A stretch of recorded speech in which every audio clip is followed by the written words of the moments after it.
Ahora voy a invitar a mi querido hermano Peter para que pueda dar el mensaje que Dios ha puesto en su corazón.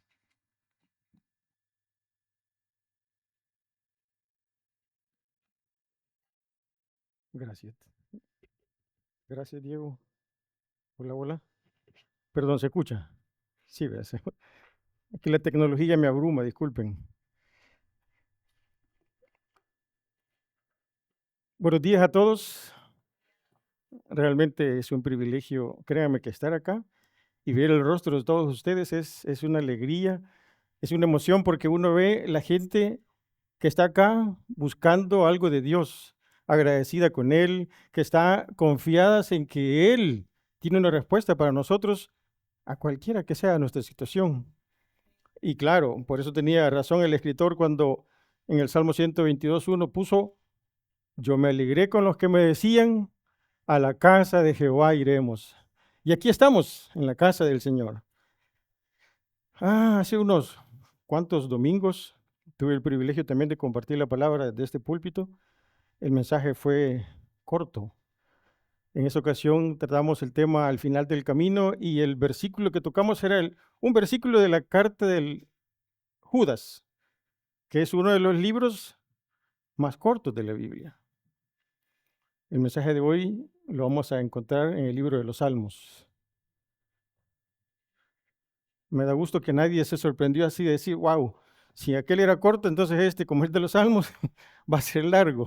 Pero bueno, eso es madurez espiritual, porque estamos ansiosos de escuchar la palabra de Dios y yo me siento honrado por este privilegio.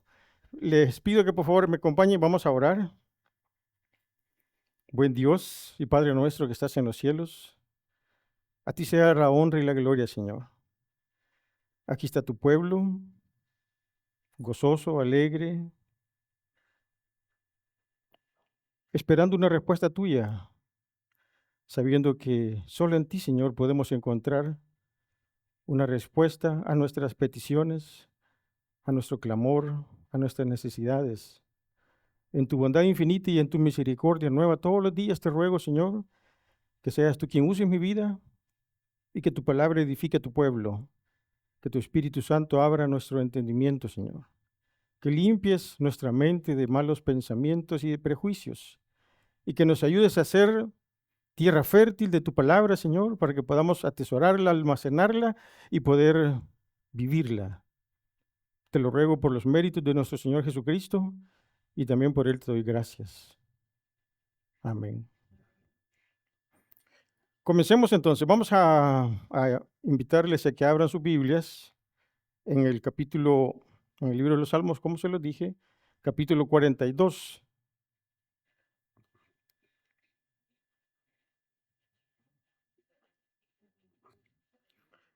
El tema de hoy, cuando Dios guarda silencio.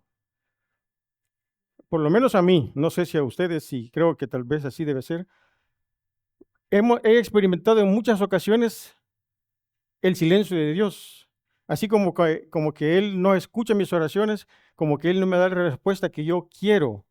Y en esa situación uno se siente pero desesperado.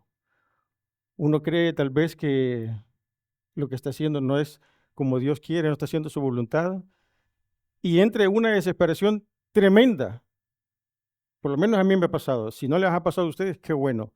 Espero que ahora el Señor nos hable a través de esta palabra y que nos ubiquemos en el lugar en que el salmista estaba en este momento. Les voy a rogar que se pongan de pie, por favor. Vamos a leer la palabra de Dios. Quiero explicarles al final, no al final, sino que de la lectura. Vamos a leer el Salmo 42, pero inmediatamente vamos a continuar con el Salmo 43. Luego les explico por qué. Como el ciervo brama por las corrientes de las aguas, así clama por ti, oh Dios, el alma mía. Mi alma tiene sed de Dios, del Dios vivo. ¿Cuándo vendré y me presentaré delante de Dios? Fueron mis lágrimas, mi pan de día y de noche, mientras me dicen todos los días, ¿dónde está tu Dios? Me acuerdo de estas cosas y derramo mi alma dentro de mí. de cómo yo fui con la multitud y la conduje hasta la casa de Dios, entre voces de alegría y de alabanza del pueblo en fiesta. ¿Por qué te abates, oh alma mía, y te turbas dentro de mí? Espera en Dios, porque aún he de alabarle, salvación mía y Dios mío. Dios mío, mi alma está abatida en mí. Me acordaré por tanto de ti desde la tierra del Jordán y de los hermonitas, desde el monte de Mizar.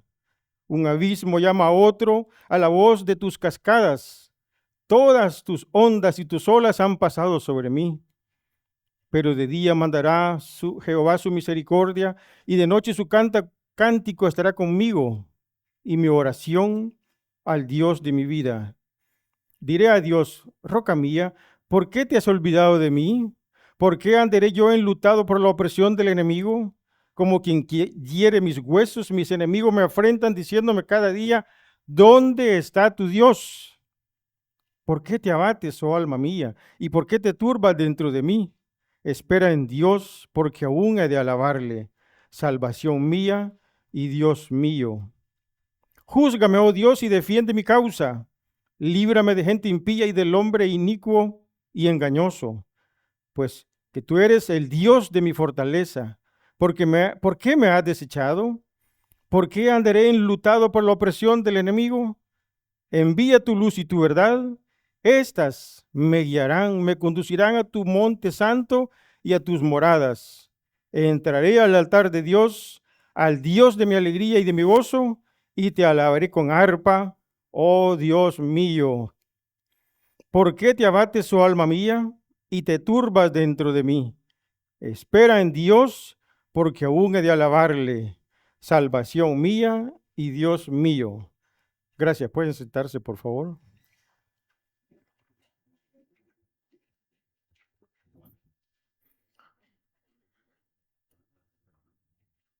Ahora sí estamos todos, ¿verdad? Ya les voy a explicar por qué hemos leído los dos capítulos, pero en primer lugar quiero hacerles una mención de lo que son los salmos. Los salmos son cánticos, son poemas o también son oraciones. Y este libro de los salmos, hemos leído el primer capítulo del segundo libro de los salmos, porque los salmos está dividido dentro de sí en 5 libros. Claro, hay mucho que explicar con relación a eso, porque como es un himnario, en su momento antiguo, en el Antiguo Testamento, no tenía nombre este libro, le llamaban el libro de las alabanzas, los judíos. Y por lo tanto se fueron recopilando cánticos de tal manera que llegaron a 41 cánticos y dijeron, ahora hagamos un libro. Y pusieron el libro 1. Pero aparecieron libros por otros lados, salmos por otros lados, y empezaron a recopilarlos, y así se fue formando del 42 al 72 el segundo libro, del 73 al 89 el tercero, del 90 al 106 el cuarto, y del 107 al 150 el quinto libro. Claro, porque hemos leído estos dos capítulos juntos, porque son uno solo. Si se dieron cuenta, es uno solo. Una de las cosas que nos hace entender a nosotros que es uno solo es en el estribillo que se utiliza en el versículo 5 del 11 y en el 5 del siguiente capítulo, que es, ¿por qué te abates, oh alma mía, y te turbas dentro de mí? Espera en Dios, porque aún he de alabarle, salvación mía y Dios mío. Es el mismo estribillo, es como cuando entonamos un cántico. Quiero ver, por ejemplo, aquí tenemos este es el himnario. Por cierto, gracias a Jenny también que está trabajando en mejorar algunos cánticos, no mejorar algunos, agregar algunos cánticos. Este himnario, por ejemplo, tiene una alabanza que termina acá, comienza acá, pero termina en la siguiente página. En aquel momento, cuando se escribieron los salmos, no había la técnica que tenemos hoy, a través de un ordenador mandar las copias que fueran necesarias. Pudo ser que por un error del copista, o sea, el que copiaba los versos, haya puesto en un pliego el Salmo 42 y no le alcanzó para poner los demás y tomó otro pliego, otro pergamino y escribió el Salmo 43 ahí.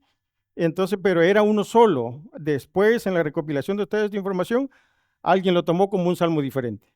Pero ya vimos que es un solo salmo. Y de qué, otra cosa que quería decirles es que los salmos incluso no solamente están acá en el libro de los Salmos, hay unos salmos que están en otros libros del Antiguo Testamento. En 2 de Samuel 22 está repetido el Salmo 18, por ejemplo, y el Salmo 14 y el 53 son iguales. Por si ustedes no lo sabían, les invito a que posteriormente lo vean. Salmo 14 y el 53 son iguales. En 1 de Crónicas 16 también está dentro de ese capítulo el Salmo 96 y dos partes más de otros capítulos. Habiendo mencionado esto de los salmos, y que me gozo con realmente porque en el estudio, en las alabanzas, en la presidencia, se ha hablado de los salmos. Así que creo que es bueno hacerles esta mención. Ahora entremos en lo que es el capítulo 42. ¿Qué dice? Como el ciervo brama por las corrientes de las aguas, así clama por ti, oh Dios, el alma mía.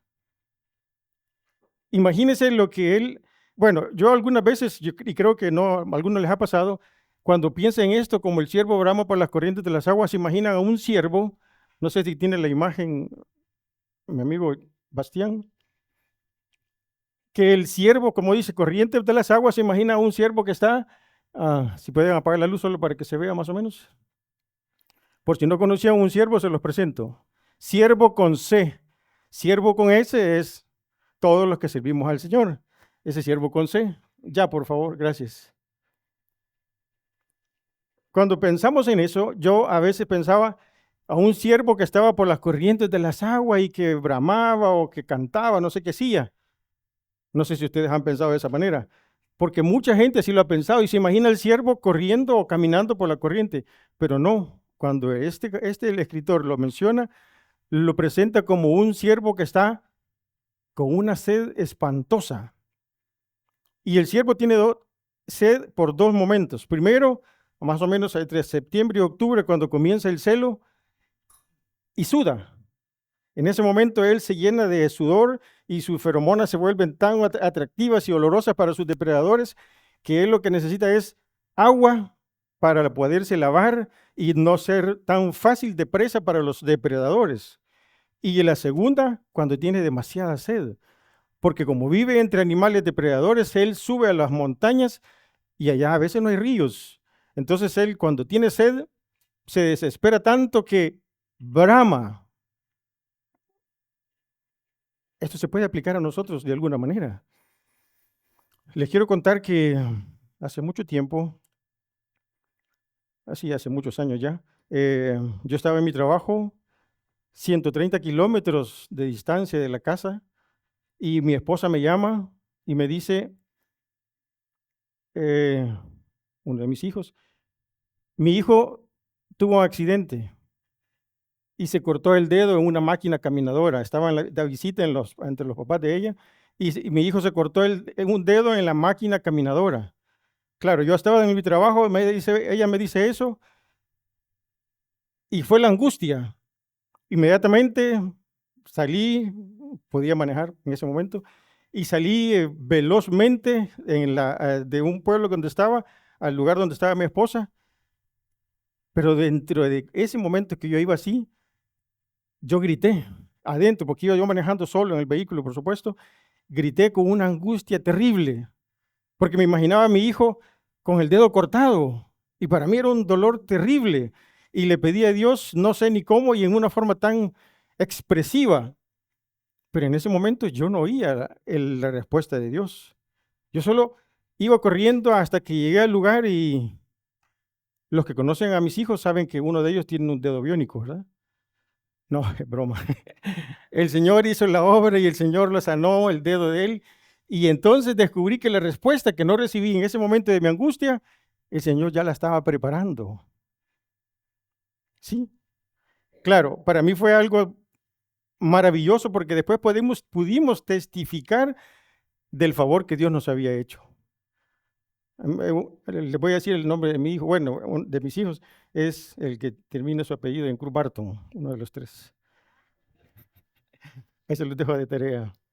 Pero bien, este escritor se ubica con una sed tremenda, una sed pero en este caso es espiritual, una sed de Dios en la cual él está comparándose con el siervo y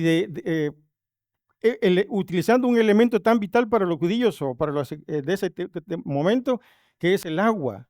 Él sabía que al decir, estoy sediento como un ciervo que anda llorando o bramando por las corrientes de las aguas, él estaba entregando su clamor de una forma tan inmensa. Yo creo que algunas veces nosotros quizás nunca lo hemos hecho así. Y si lo hemos hecho, tal vez, como ya dije, quizás porque nuestros hijos sí a veces nos sacan, no canas verdes, sino oraciones de esa manera, hemos estado experimentando esa situación. Pero él, el versículo 2 dice, sed de Dios, del Dios vivo. O sea, él no tenía una sed material, él no tenía una sed por algo como lo que nosotros tenemos normalmente, como un trabajo, un apartamento, un permiso, incluso una pareja, cualquier cosa que nosotros estemos pidiéndole a Dios. Él lo estaba haciendo por algo espiritual, porque él deseaba oír la voz de Dios. El versículo 3 dice, el 2 todavía, mi alma tiene sed de Dios, del Dios vivo. ¿Cuándo vendré y me presentaré delante de Dios? Aquí arriba del capítulo dice que es al cantor principal, al músico principal, másquil de los hijos de Coré. Se entiende que fue los hijos de Coré quienes escribieron este capítulo y se cree que fue cuando estaban en el exilio. Por lo tanto, ellos no podían ir al templo. Entonces dice, ¿cuándo vendré y me presentaré ante la casa de Dios? Algo como cuando nosotros estamos enfermos. ¿Alguna vez alguien se ha estado enfermo que no ha podido ni siquiera salir al súper, ni mucho menos ir a la iglesia? Y dice, ¿cuándo podré ir a la iglesia y poder decirle, Señor, aquí estoy, gracias porque me sanaste, gracias por la provisión que me diste? ¿Cuántas veces alguien ha experimentado esa situación por estar en esa enfermedad y no poder compartir con los demás? Entonces, claro, uno dice, cuando el Señor me permita eso, yo voy a ir, le voy a dar gracias a Dios, voy a cantar con los hermanos y voy a dar mi mejor ofrenda, no solo física, sino también mi tiempo, porque Dios sé que me va a sanar. Esa persona lo puede expresar de esa manera y se piensa también incluso que el salmista podría haber estado experimentando una enfermedad. Pero dice, ¿cuándo vendré y me presentaré delante de Dios?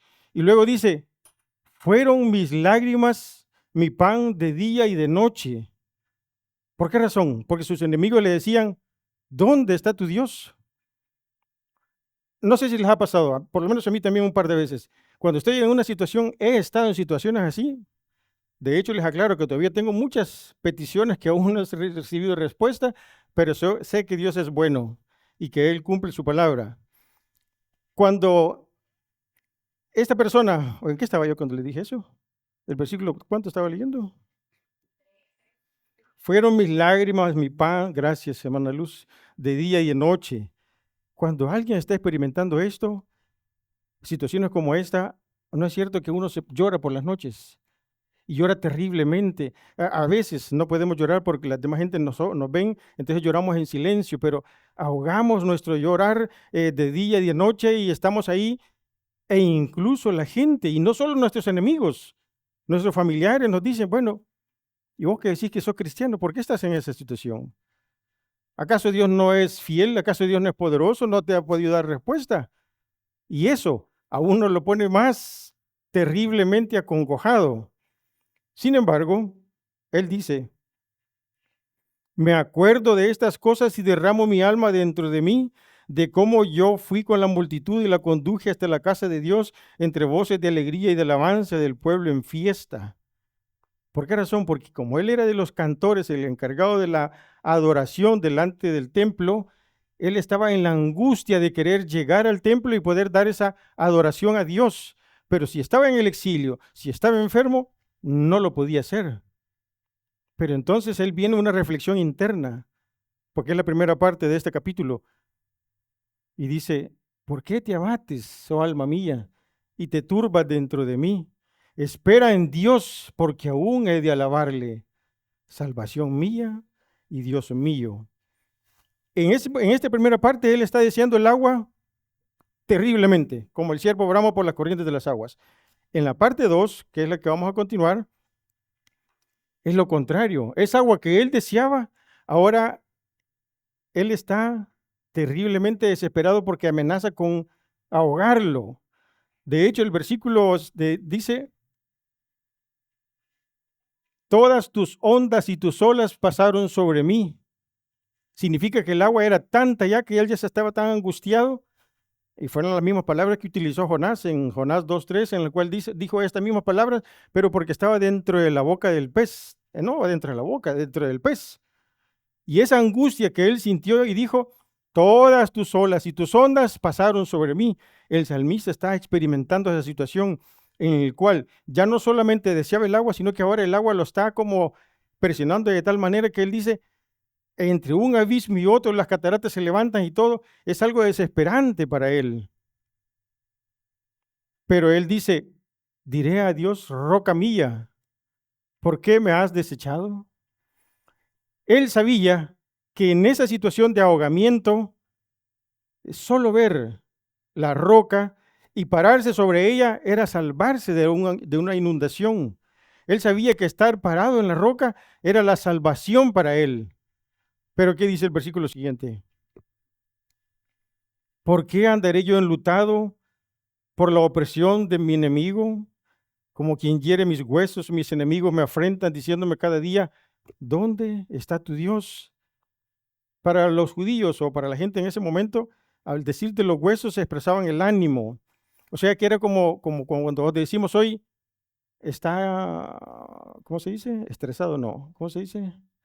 Está, ay, se me fue la palabra. Deprimido. No sé quién lo dijo y si nadie lo dijo se me acordé yo. Alguien está deprimido, él sentía esa depresión en él, algo terrible que le estaba afectando, por eso dice, como quien hiere mis huesos, mis enemigos me afrentan, pero ¿qué es lo que a él lo ponía triste y deprimido? Eso, de que la gente le decía, ¿y dónde está tu Dios? Y vuelve a decir el estribillo o el coro este, ¿por qué te abates, oh alma mía? ¿Y por qué te turbas dentro de mí? Espera en Dios, porque aún he de alabarle. Salvación mía y Dios mío. Y entramos en la parte final, que es la tercera parte del capítulo 43. Y ya en este caso, él ya pasa a una parte en la cual está seguro de que lo que está haciendo es confiar en Dios. Entonces él dice, júzgame, oh Dios, y defiéndeme de mi enemigo, porque él sabe que a quien él está pidiendo es un Dios fiel, es un Dios poderoso, es un Dios amoroso, y si lo tiene en esa situación, él sabe que lo va a sacar de ahí. Entonces dice, júzgame y defiende mi causa, líbrame de la gente impía y del hombre inicuo, porque tú eres el Dios de mi fortaleza. ¿Por qué me has desechado? ¿Por qué andaré enlutado por la opresión del enemigo? Envía tu luz y tu verdad. En una situación de una noche oscura, de una situación en la cual no tenemos respuesta a tantas peticiones que hayamos hecho, una sola palabra, una pequeña luz que veamos nos va a guiar hasta el Monte Santo. Como cuando los navegantes van en el mar en la noche y van buscando un lugar donde van a ir a pasar o estás ahí, alguna cosa, ellos se guían por la luz del faro. Esa luz que los va a guiar a ellos, esa era la luz que el salmista estaba pensando acá también. Envía tu luz y tu verdad. Él sabía que con una pequeña luz, una palabra, un mensaje, una alabanza, yo tuve el privilegio de sentir la bendición con la alabanza, porque hay una alabanza que habla sobre el silencio de Dios y que la programó Diego. Yo le hubiera querido pedir, pero me encantó, porque confié que era Dios el que estaba preparándome para que esta palabra también hiciera eco en mi vida. Y por eso se la estoy compartiendo. Diciéndome, y dice, envía tu luz y tu verdad, esta me guiarán y me conducirán a tu monte santo y a tus moradas. Entraré al altar de Dios, al Dios de mi alegría y de mi gozo, y te alabaré con arpa, oh Dios, Dios mío. Él llega a la conclusión de que por qué va a estar abatido. ¿Por qué si está en esa situación en la cual él cree que Dios no ha escuchado sus peticiones, no tiene más que seguir de esa manera, sino que pedir a Dios que le dé su luz, que le dé su verdad, que lo ilumine, que lo guíe, que le fortalezca su fe? ¿Por qué Dios guarda silencio? Exactamente. Pero Dios guarda silencio para afinar nuestra fe. Él lo que quiere es que entendamos que la fe no es como un negocio. Como todo me va bien y me funciona, creo. Pero ya no tengo trabajo, no tengo un apartamento, no tengo víveres en mi casa, no tengo lo que sea, ya estoy enfermo y estoy agobiado, estoy estresado, ya no puedo, ya no creo en Dios, es más, se van alejando de Dios. Y Dios lo que quiere a través de ese silencio es afinar nuestra fe. ¿Por qué razón? Porque sin fe es imposible agradar a Dios. Y entonces finaliza él con la pregunta que ya hemos leído en dos ocasiones. Pero no les quiero quitar mucho tiempo, con eso quiero terminar. Cuando Dios guarda silencio, a veces nos puede doler más que cualquier respuesta que Él nos pueda dar. Porque empezamos a preguntarnos nosotros, ¿realmente soy un escogido de Dios? ¿Soy un hijo o una hija de Dios? ¿Ha perdonado Dios mi último pecado que le pedí perdón y me he arrepentido? ¿Estoy en el camino correcto? ¿Están siendo escuchadas mis peticiones? Y eso y cientos de preguntas más pueden llegar a nosotros. Pero lo que muchas personas no entienden es que mientras supuestamente Dios guarda silencio porque nosotros no lo oímos, pero Él sí nos oye, Él está trabajando, Él está operando en nosotros, está preparándonos respuestas que nosotros aún no podemos manejar, está manteniéndonos firmes cuando todo en nosotros quiere rendirse, está enseñándonos a actuar por vista y no, ¿cómo se dice? Por fe y no por vista. Está enseñándonos a que nosotros creamos que si hemos creído en Él, Él es fiel y fuerte para contestar nuestras peticiones, pero en su momento, no cuando nosotros queremos. Entonces, si nosotros estamos en esa situación en la cual Dios aparentemente no nos escucha, afirmemos nuestra fe. Creamos de que dentro de ese silencio se puede generar en nosotros el germen, o sea, es como decir, es el terreno donde nace la fe pura. Como decía antes, decir gracias a Dios cuando todo está bien, hasta yo lo hago. Todo el mundo, sí, estoy bien, tengo todo, alabado sea Dios, aleluya. Pero Dios quiere que en todo tiempo pensemos en Él. Entonces, cuando nosotros experimentemos ese silencio de Dios, busquémosle más con empeño como lo ha hecho este escritor y decir, sí, así como el siervo brama por las corrientes de las aguas, así clama por ti, oh Dios, el alma mía. Pero hagámoslo con el corazón, con ese fervor que solamente la angustia interna podemos tener y expresarlo de esa manera. Y entonces podemos todos a la vez decir como dijo en el versículo final, ¿por qué te abates, oh alma mía? ¿Y por qué te turbas dentro de mí? Espera en Dios, porque aún he de alabarle, salvación mía y Dios mío. Dios va a romper su silencio. Dios va a dar una respuesta. Va a contestar incluso aquellas peticiones que ya las hemos olvidado, porque yo he vivido eso. Y creamos en eso, porque el mismo Señor Jesucristo dijo, si permaneces en mí y mis palabras permanecen en ustedes, pedid todo lo que querás y os será hecho. Aleluya, yo creo en eso y le doy la honra y la gloria al Señor. Oremos, por favor. Padre, muchas gracias. Tu palabra es fiel, Señor. Es viva y eficaz. Me regocijo, Señor, porque tu palabra me ha hablado a mí, Señor. Y sé y estoy seguro que esta palabra también ha hablado a muchos de los que estamos acá, Señor. porque ya muchas veces hemos experimentado esa situación en la que creemos que tú no nos escuchas, pero es lo más alejado de la realidad, pues tú todo lo sabes. Incluso nuestros pensamientos tú ya lo sabes desde mucha antelación. Pero te ruego, Señor, en el nombre de Jesucristo, que nos ayudes a que podamos nosotros también decir de esa manera: ¿por qué te abates, oh alma mía, y por qué te turbas dentro de mí? Ayúdanos a esperar en ti, Señor, que eres nuestra salvación, que eres nuestro Dios. Ayúdanos, Señor, dar respuesta a nuestras peticiones de acuerdo a tu voluntad, pero mientras eso se da, Señor, prepáranos en ese proceso. Ayúdanos a aprender lo que tú quieres que nosotros aprendamos, Señor. Gracias te damos, porque en ese silencio es exactamente donde nace, Señor, nuestra fe verdadera por ti. Te doy gracias a través de mi Señor Jesucristo y por medio de él, Señor, alabo tu santo nombre.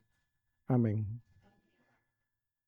Amén. Muchas gracias. Que Dios les bendiga.